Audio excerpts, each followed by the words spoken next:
Ce carnet. C'est un objet d'apparence banale.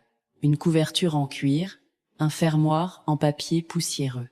Il est resté oublié dans un tiroir ou caché sous des vêtements, pendant des années, attendant d'être redécouvert. C'est le temps qui s'est figé sur cet objet, la poussière s'est déposée sur les pages, comme une couverture de silence. Mais une fois ouvert, le temps va s'ouvrir avec lui.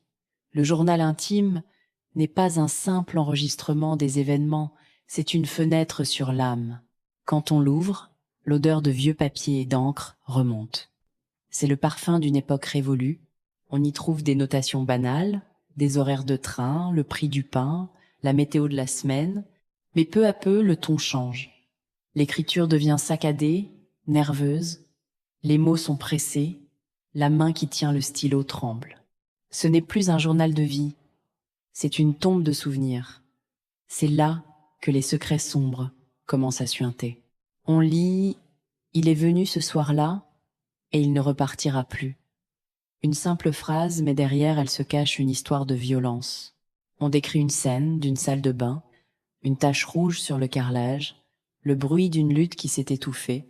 L'auteur n'a pas écrit cela pour qu'on le lise. Elle l'a écrit pour se souvenir, pour ne pas oublier les détails de l'horreur. Elle a couché l'horreur sur le papier, transformant la page blanche en un asile pour ses démons. Ce journal révèle un double vie. L'homme aimé, le père de famille, le mari respecté, était un monstre. Il a fallu laver la terre, effacer les traces de son crime. Il a caché son corps sous la terre ou l'a envoyé au fond de la rivière. L'homme a disparu sans laisser de traces, sans corps, sans sépulture. Il s'est évaporé dans la nature. Le journal contient les seuls restes de la vérité, le seul lien qui le rattache au monde des vivants. La lecture devient une plongée dans l'investigation d'une âme en détresse. Pourquoi a-t-elle tenu ce journal? Était-ce pour qu'il ne s'efface pas elle-même? Ou bien était-ce une arme? La plus grande peur de l'auteur n'était pas de le tuer, mais de devenir complice de son meurtre. Elle a gardé ce journal comme preuve, un témoignage silencieux d'une dette impayable à l'enfer. C'est là que la psychologie du masque intervient. Nous présentons tous un visage social, une persona publique souriante, mais notre journal intime cache l'homme noir que nous sommes vraiment, ou les monstrueux que nous avons été.